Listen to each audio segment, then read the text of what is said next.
Hey guys, welcome back to the Inner Fellowship of Men, Angels, and Spirits. I am Justin, and I am here after quite a stressful day.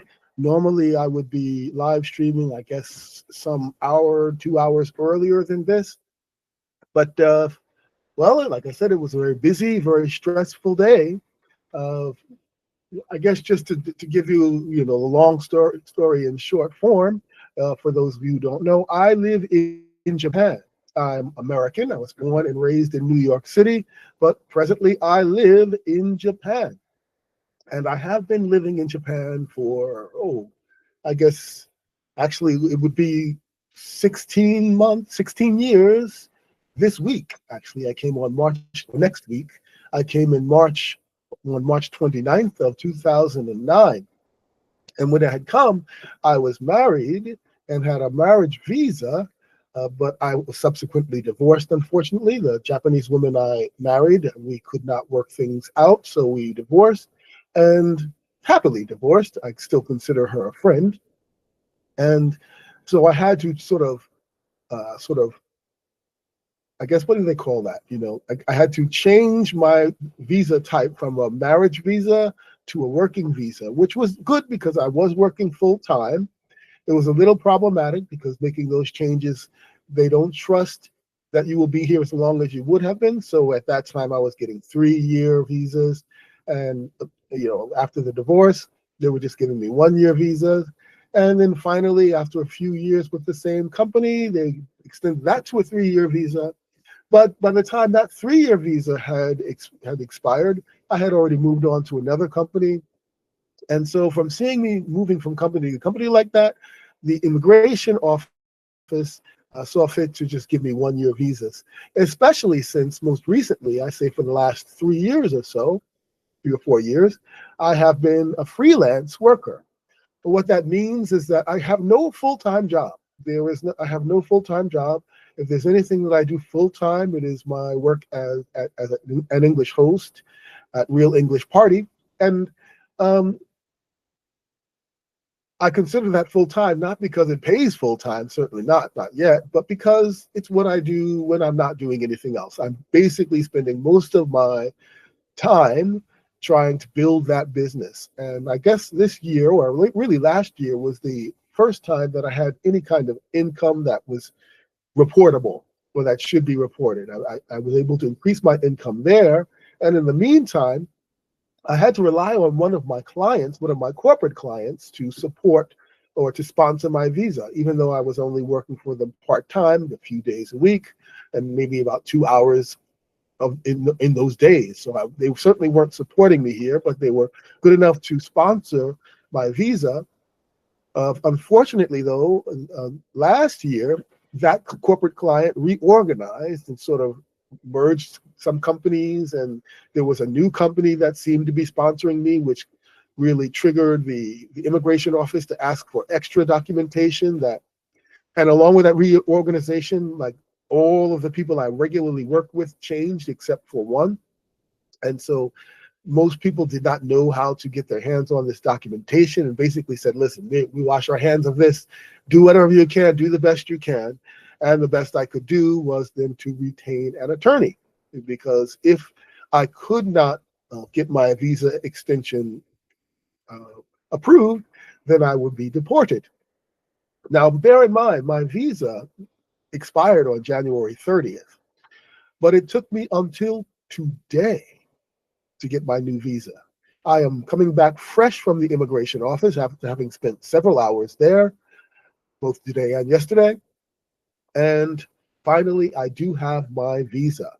Of course, I have had to empty the bank account in order to secure an attorney that could basically, I don't know if the word is to put some emphasis behind my request for the documentation from my client, but then also submit it to the immigration office in the form that is most, uh, I guess, most pleasing to them.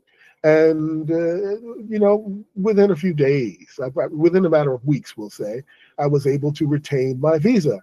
for one more year, which means that this time next year I will be doing the same thing again. And I have this attorney on retainer, which is, like I said, breaking the bank. So, but I have one more year in Japan, and it sort of leaves me wondering, why am I fighting so hard to stay here? And I can quickly answer, I'm fighting so hard to stay here because here I feel that there's something for me to do. Whereas if I go back to my hometown of New York City, I don't think there's so much for me to do. There's much to be done, but not much that I can do. People understand in America what their problems are and what their challenges are, and they are going to face those challenges or they are not going to face those challenges. But this does give me cause to think about what is going on in my home country of America, right? So this video has been named Deplorables and Deportables, the Alien Invasion. And of course, that is based on the news in America. So apparently, as promised, our new president, President Trump, has seen fit to start rounding up all aliens, meaning people who have immigrated there legally or illegally, would still be considered aliens, living in America, working in America, possibly even having families in America, but not having full American citizenship. There is a thing called a green card, which is sort of a permanent residency, which I hope to one day get in Japan. But aside from that, you really can't become a citizen until you undergo a long, arduous process that may or may not work out for you. It's even harder in Japan, I suspect. But it's pretty hard in America to become an American citizen if you weren't born there. And of course, most of the illegal aliens in America are people who have just overstayed their visa, mostly from Canada or Europe, and they just overstayed their visa, found a lifestyle for themselves, and no one really hunts them down because, I mean, let's face it, they're white. But now, of course, as promised, our president has seen fit to put together an agenda whereby all illegal aliens or undocumented aliens would be rounded up, and they would be, without any due process, they would be mustered into a plane or a vehicle of some kind and taken far, far away. Back to their home country? Well, not necessarily. And in fact, maybe these are people who have been in America for so long that they don't really even know their home country. Maybe they've been in America since they were 5 or 6 years old and really have no home country to go back to. America is as much their home as any place could be. Even so, they are undocumented, so he's rounding them up. And of course, when we say rounding up the illegal aliens, we're not talking about people who overstayed their visa in Canada, from Canada, or people who have overstayed their visa from Europe, but basically Central and South Americans primarily. I'm sure at some point he'll get around to the Asians as well, but they're far less likely to be here illegally simply because they have to come across an ocean to get here in the first place. And they can only do that if they have a visitor's visa in the first place, and our government doesn't have that kind of relationship with their countries, except for maybe Japan. And there's no reason, having lived in Japan, I can see no reason why one would prefer to be an illegal alien in America than to be a full-fledged citizen in Japan, where it is comfortable, it is peaceful, it is clean, it is good. So basically what we have is sort of a roundup of the illegals who are brown. And we're talking about, I guess, Mexicans, other Central Americans, South Americans, who have somehow or some way or other found their way to America. Now, there's lots of ways to end up in America. You can enter illegally. That's a possibility. Or you could be in the process of becoming a citizen, in fact. And even though you're in the process of becoming a citizen, or in the process of securing a visa, or in the process of securing a permanent residence, at that time, this administration is considering you an illegal alien. And therefore, they can round you up and send you back. Now, the campaign promise was that they were going to round up and deport the criminal illegal aliens. That means people who are undocumented and have committed crimes of record. Subsequently, after having been voted in, it's been much more of the administration's position that pretty much anyone who is here illegally has therefore broken the law and is a criminal. So basically, any undocumented immigrant of a particular background simply will be deported, will be rounded up and deported, and not necessarily even to their home country, but to whatever country will take them. For example, we have someone who had a green card, a Columbia University student who had an American wife and a child. I'm sure you've seen this on the news, and he had a green card, which is permanent residence. That means he's gone through the process of becoming a citizen and has gone far enough to be someone who is allowed by law to be there. Now, a green card, much like a visa, can be revoked if they believe that there's just cause for doing so. In this case, this person was, I guess, part Palestinian, part Syrian, something like that, of descent. And he was, in a leadership position in the protest movements of the, I guess, pro-Palestine movements, which people are wont to look at as a pro-Hamas movement. And so they're saying he's a terrorist because he supports Hamas, which has been designated by terrorists, by people who get to do that, right? And of course, he's not really promoting terrorism, nor is he promoting Hamas. He's just leading protests against Israel, bombing Palestine out of existence. In any event, under that political persuasion, he is now on the target list. And so he has been, arrested and detained and actually shipped off to, I think it was Louisiana. This is a person in New York, my hometown, been shipped off to Louisiana. His wife, an American, can't get to see him. And this is just one story. It's one that's prominent because there doesn't seem to be any legal reason to do this. He hasn't done anything illegal except for to have a political position that this administration does not favor. But so he's not a criminal. It's popular because this is a classic example of an immigrant who is not a criminal, who's not there illegally, is not doing anything illegal, is simply at a political crossroads with the current administration. So he's gone. He's somewhere in Louisiana. We don't know where he's going to end up next. It looks like pretty much they're taking people and shipping them to El Salvador. That seems to be the place to go because America has a sort of relationship with the El Salvadoran president who's quite corrupt and is known for having space for prisoners. So he could, if we dump them there, he could just dump them into their prison system, and it's not like we're keeping them in concentration camps. No, he's taking care of them however he would, even if that is that he's making them a part of their prison population or a part of their labor camps, where they then have them as free labor or something to that effect. So there is this kind of arrangement where we're rounding up all these brown people and sending them to El Salvador, whether they come from El Salvador or not. And of course, that's the big news of the last 24 hours is that they were secretly doing that. 2 or 3 planes were secretly leaving from Texas to take these rounded up illegal aliens to El Salvador. And of course, without due process, there's no way to prove that they are criminals. So you can't really say that you're taking criminal immigrants unless you're just saying the fact that they have immigrated makes them criminals, right? And so then there is that gray area that really shouldn't be that gray for the moral thinker. So of course, an activist, got wind of this and brought it to the court system and said this is a case for the justice system to handle. Brought it to a judge. The judge said this is in fact an illegal activity. This is in fact unconstitutional, and it must be stopped and reversed immediately. So he said those planes must be turned around.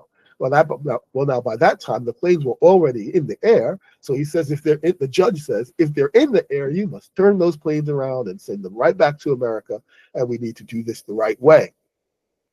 And of course, our current administration just said no. I mean, they didn't say no. But they didn't. They didn't do it, and cited their reasons as for reasons of national security. So there you go. They just ignored the justice system or the judicial system. And of course, there's not much that a judge can do when they ignore the judicial system, because they need the justice system, which the executive branch controls. They need to be able to call marshals in to enforce their findings. But if the president is in charge of them, then we have a constitutional crisis. And that's basically what I've been seeing everybody talking about on the podcasts and the news that I've been watching. There's a lot more news going on relating to the judiciary, but that one really strikes me in a personal place, because I would say for the last nearly 2 months, I have been in Japan for all intents and purposes illegally.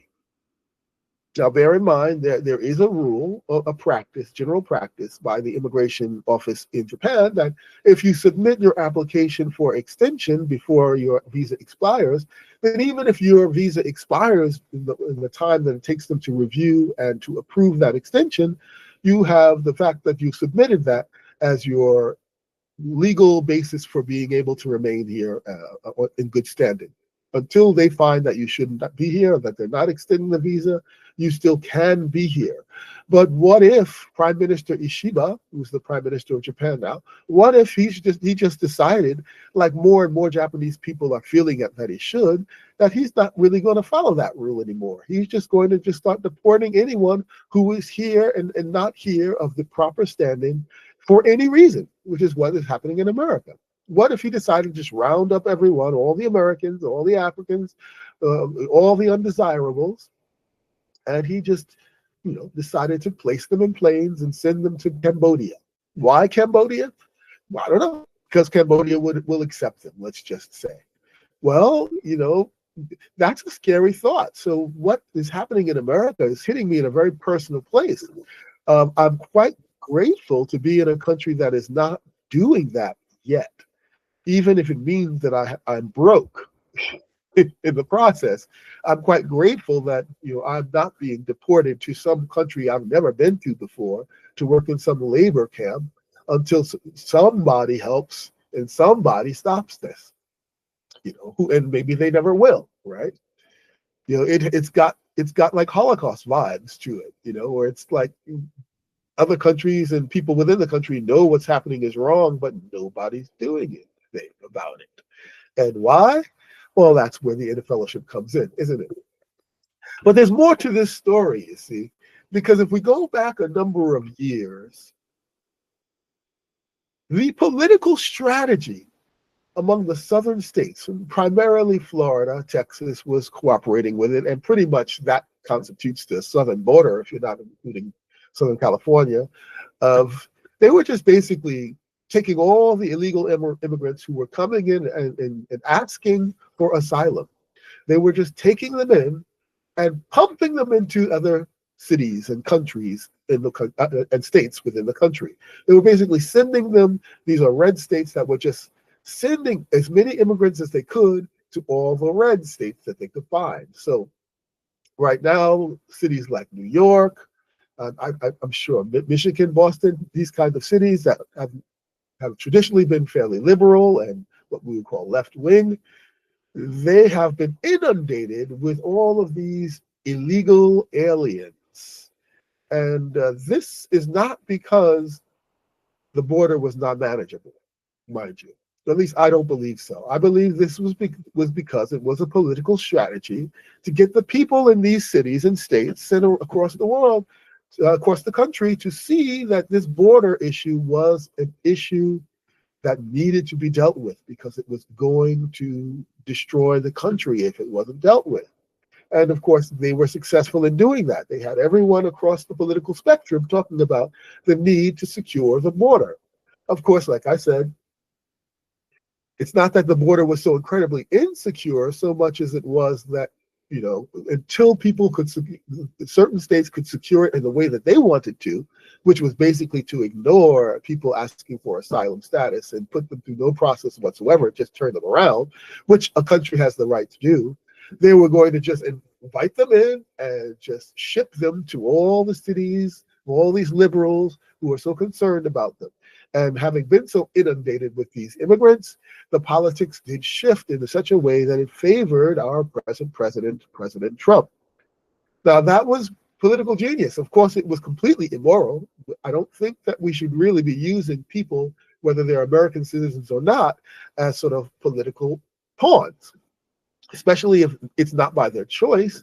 And it's, if they had a choice, they might have even just returned to their own country, but instead they've been shipped to these places, told that they're being accepted, but in fact they are just, basically at homeless status in these cities. And of course, there's lots of criminals along with them. You just indiscriminately ship people to places, and yeah, there might be criminals, there might be gangs, but it doesn't matter really, because what's more important is that now the image of undocumented immigrants is that of criminals, all of them. That they're all gangs. They're all gangsters. If they're here illegally, they must be gangsters. Or if they're not, then they certainly won't be arrested. But the ones who are, they should be.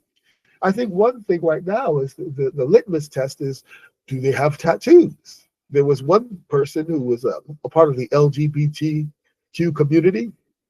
I don't like saying that, but that seems to be the way people are communicating now. I would just say he was a part of the queer folk. But she had tattoos. And of course, most people, lots of people, more and more people at least, have tattoos. I don't particularly agree with that, but more and more people do have tattoos. Most of it is for artistic reasons. It's very rarely because you're affiliated with some gang that makes you wear that tattoo. But they could use that as sort of a measure. If you've got a tattoo and you're undocumented, we're rounding you up and we're shipping you off as a gangster.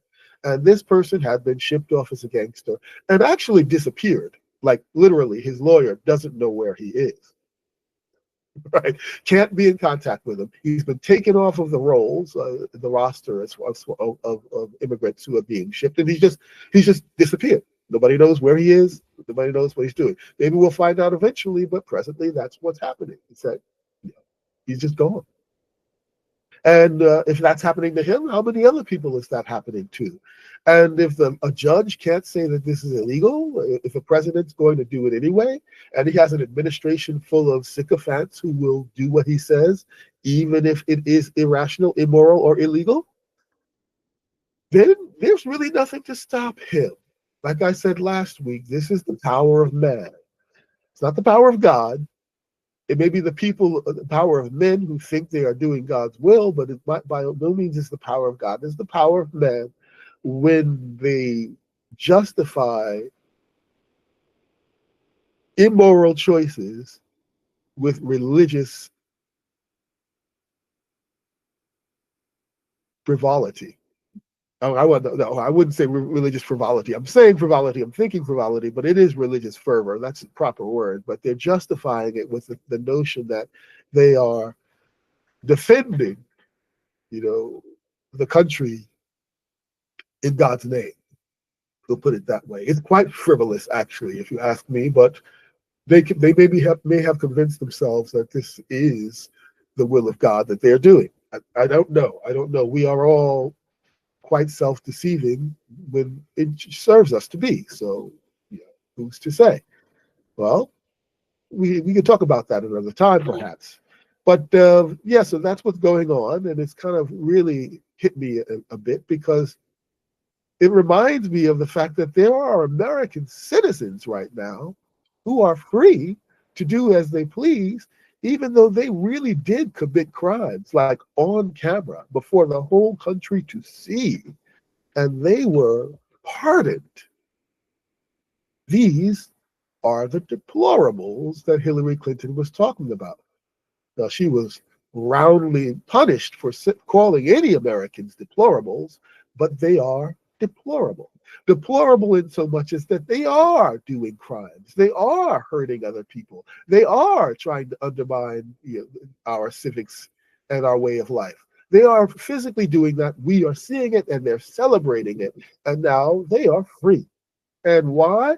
Why were they considered hostages and not people who were taken against their as people who were taken against their will and held unjustly, and not the immigrants who literally are being taken against their will and held unjustly?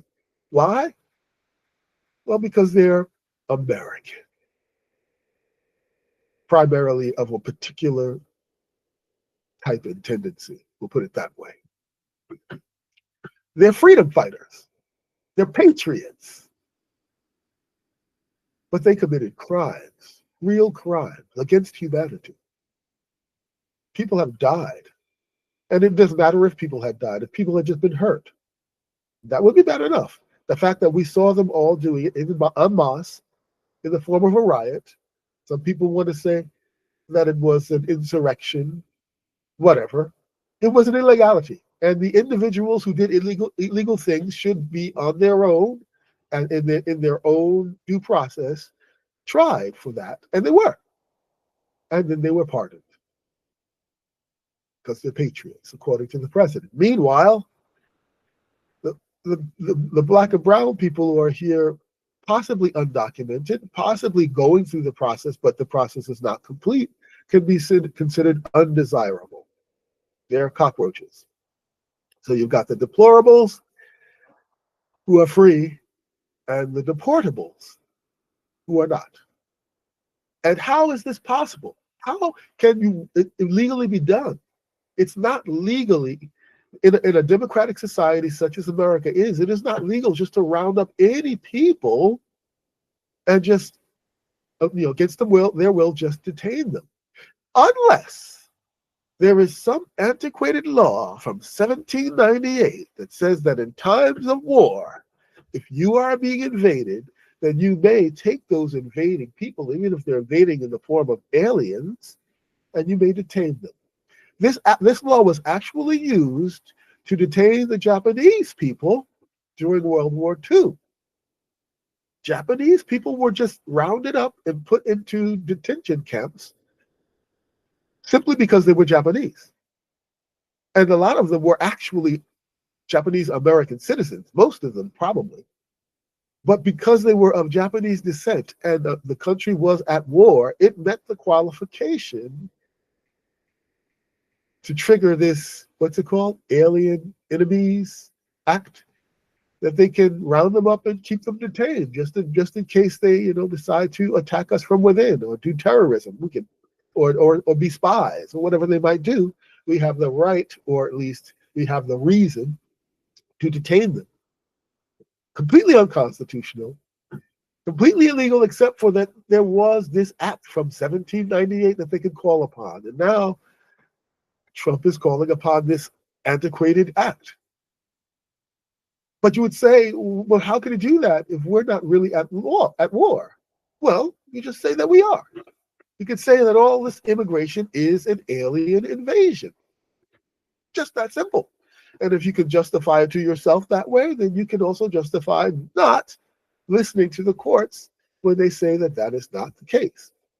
I think it was something like the justification is that America is now at war with Venezuela because there's a Venezuelan gang that is in America, and that gang may be working in cohorts with the Venezuelan government to undermine American way of life. I'm not sure exactly. It was just basically the grounds by way of rhetoric of justifying that which is otherwise unjustifiable.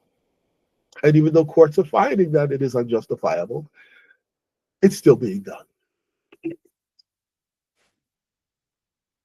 It's also like, how the USAID, how that was sort of dismantled unconstitutionally and illegally. Well, a judge has found that actually that's unconstitutional and illegal. You have to now spend more money because you were doing this under the pretext of saving money. You have to put it back together. It's going to cost more money to do that. You have to rehire people to perform the functions that organization was meant to perform. And you can't dismantle it in any other way but by Congress, by an action of the Congress. And so it goes. Same thing with the Department of Education and all of that. So am I giving you any new information? I'm sure not. But it does kind of draw upon what we were talking about a few weeks ago when we were talking about loyalty. And how it can be that we can be consider ourselves loyal to a cause, and in the process of fighting for that cause, we can be utterly disloyal to a value or a principle. You see, America was set up based on values and principles. A lot of people want to say that they were Christian values and principles, but various people of myriad religions have been able to come to America and live by those very same values and principles and agree with those values and principles such as they are. So it wasn't like it was just a religious thing or any particular religion. If so, we'd have to figure out which religion. Christianity is not just one religion. America is composed of countless forms of Protestantism, and then then you've got Catholics and how much they do or do not do what the Pope says, and there's just really no way to make it a theocratic system in America, and it was made to be a secular system for that reason. Otherwise, there would just be people fighting over religious precepts, and so now we make it a secular society whereby we don't follow religious rules, but we create the laws based on how we feel divinely led to do so within ourselves, quite irrespective of what religion it is that we practice or observe. And that has been working. We've never had to talk about religious differences because there were certain basic values and principles that we could agree upon. And agreeing upon those values and principles enabled us to live together somewhat usually harmoniously, even though we had different religions. And I think this really does kind of exemplify the difference between God and religion. Religion is yours. You made it for your purposes, for your necessities. God is not yours. You are God's if you choose it, but God is not yours. Right? God does not do what you say, but religions do, because that's yours. And at this time, people are doing things religiously, as I talked about last week, but without God. And it's in a most self-seeking manner that when we see ourselves breaking the rules and the norms that we used to uphold as God-fearing people, really only demonstrates that we don't really fear God so much. Nor should we. We should be transcending fear and fascism. Ultimately, in a modern society that only operates on the fear of God, it's probably going to become fascistic. Talked about that last time. We should be transcending that, and we should be lighting upon a love of God. And that means not just loving God in a matter of words, but experiencing God's love. And God's love is not for himself. God's love is for his children. So the love of God transcends the fear of God, such that you now, in the same way that your love of others will transcend your fear of others. And at this time, there were a great many who seem to presume upon an authority that they don't actually have, that, well, love won't work. Love won't do. We need fear. Fear that person who speaks a different language. Fear that person who has a different religion. Fear that person who has a different sexual persuasion or gender agenda, right? Fear them because according to your religion, you're the only one in control. God don't got this. You need to do something about this, right? And you know what? The truth is you do. You can do God's will, but it's only to the degree that you're able to be God-like. I mean, don't get me wrong. God can use anyone to do his will, but the role you play within it could easily be the role of Lucifer, just as easily as it could be the role of Jesus, or easily the role of, the role of Pilate, as it could be the role of John the Baptist, right? I mean, it's not like God's will wasn't done using all of them, but the role that the God-knowing, God-loving, God-fearing even people played was a godly one. And you might find yourself playing the ungodly one. And you might find yourself being, in that case, the person that God uses as an example of who and how not to be, of who and how God is not, and you are not destined to become. You are meant to outgrow, and you are meant to attain higher. You are meant to transcend even your borders.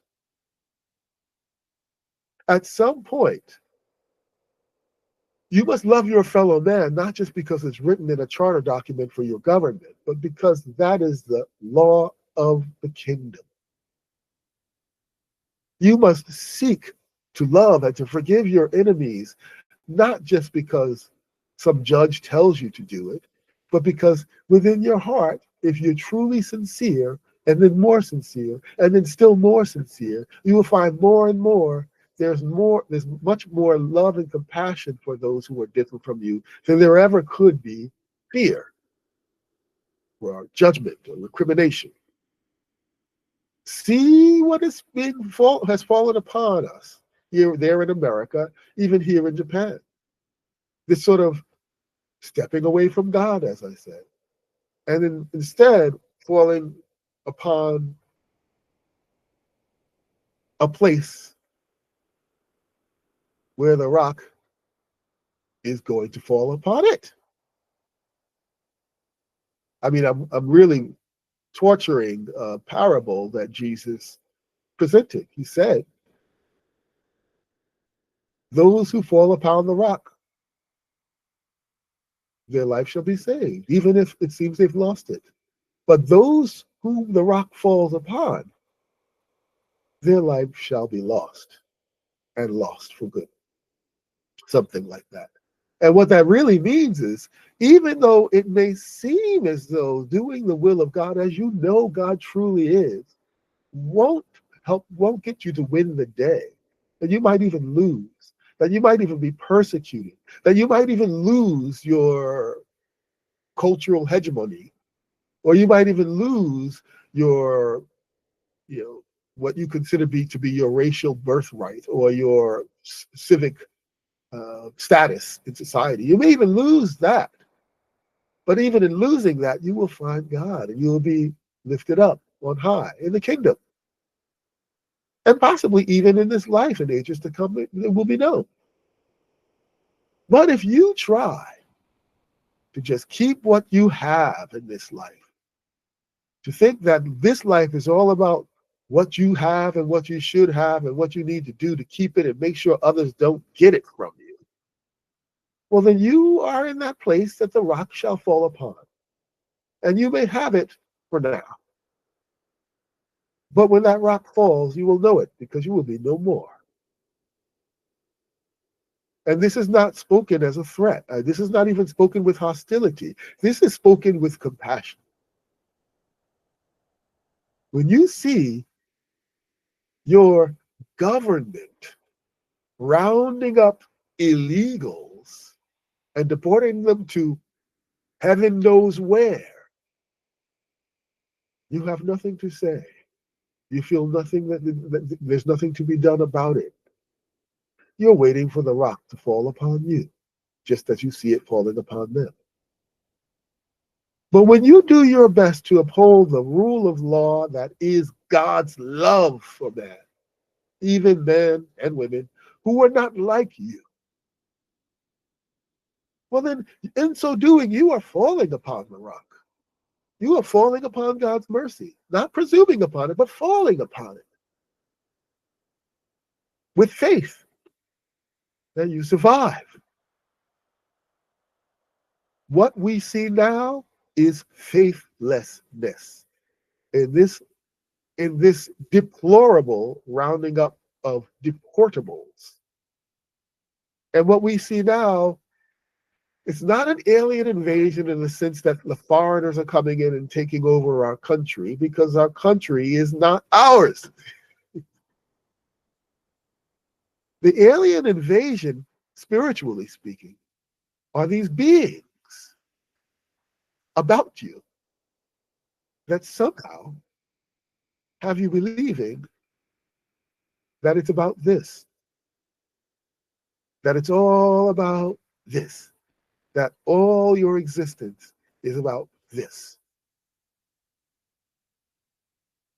that in all that you shall ascend into eternity, that your primary concern right now ought to be to do whatever you can to make this be the way you want, even if it means doing things that you know are unjust. You must be fair, just, patient, and kind. And only then can you even begin to know God's mercy. And if you do not, well, it's because you did not.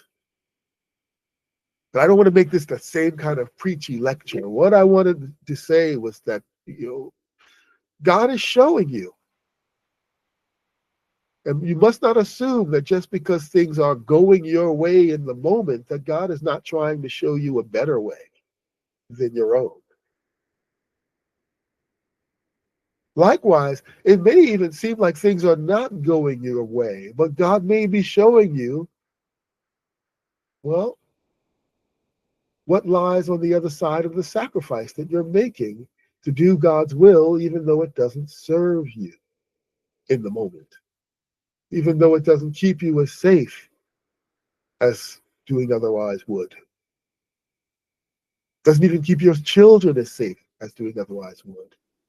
How it secures your soul and how much more important that is than making sure your daughter never has to consider or worry about having to play sports with a man who feels like a woman, as if that is likely to happen to you or your daughter, right? You can take challenges as they come and apply God's peace and love to each and every one of them. But if you want to turn it into some grand conspiracy that justifies your doing otherwise, well, the rock cometh, and it shall land upon you. Not because you were disfavored, only because you would not leave the place that it was to land. You wanted to be there instead of being the one who falls upon it. You wanted to keep what you had until it fell upon you. Now, there's so much more that I really had meant to say, but my time is short. I began this very late because I was at the immigration office. But I mean, really just think and consider, especially if you are an American living in another country right now, like I am, think of what it means for that country to suddenly, seemingly suddenly, succumb to what America is succumbing to today. And don't get me wrong, there are forces that are drawing out better outcomes, but those forces will be fought. And those forces will fight in ways that it will seem to you like that's not fighting. But that not fighting, such as it seems, is actually revealing the better way in the midst of this way that people think is better because it wins the morsel. And I mean, what can I say? My heart and my prayers, it goes out to anyone in a foreign land thinking that he would be there or she would be there to fall upon the rock in the hopes of Christian charity and love, only to find that it is not there for them. My heart goes out to you because it's so really sad that I'm in a country that's not a Christian country. It doesn't even consider itself a religious country at all. And I've experienced nothing like that.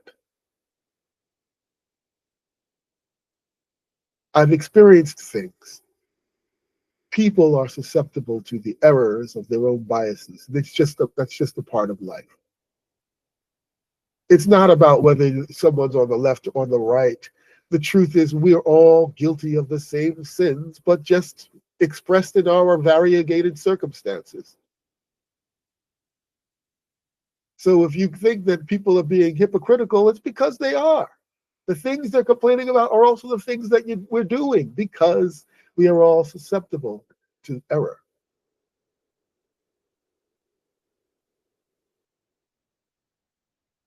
I implore you to seek the Father's will. Seek the Father's will not only in your own heart, but seek the Father's will in the hearts of others. Seek the Father's will in the hearts of your enemy. Strive to understand. And if you feel that alien being, so to speak, about you, that wants to make you feel good about the hardship of those in a lesser position or condition than yours, know that it is not God, and choose that it is not you. And I guess we'll finish there for now. I hope you guys take these words to heart. But you know what? You do as you will. If it is God's will, all will be well. If it is not, well, like I said, so comes the rock. Bye for now. See you next time.